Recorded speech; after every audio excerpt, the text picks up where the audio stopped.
क्या आपके चूल्हे और हुड चिकनाई से भरे हुए हैं?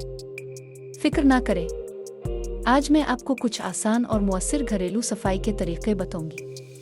पहला तरीका, 1 कप सिरका और 1 कप पानी को मिलाकर एक स्प्रे बोतल में डालें। ये मिक्सचर चूल्हे की सतह पर स्प्रे करें और कुछ मिनट के लिए छोड़ दें। फिर एक नरम कपड़े से साफ करें, चिकनाई आसानी से उतर जाएगी।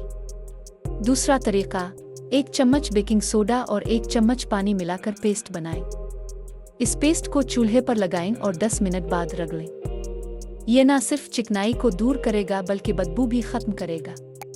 तीसरा तरीका, लीमू का रस भी बहुत मुअस्सिर है। 1 लीमू को काट कर उसका रस चूल्हे पर लगाएं, फिर इसे एक गीले कपड़े से साफ करें।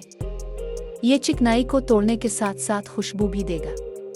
उन तरीकों से आपका चूल्हा और हुड चमक उठेगा और आपको किसी महंगे केमिकल्स की ज़रूरत नहीं पड़ेगी। बस ये आसान टिप्स आजमाएं और अपने किचन को चमकाएं।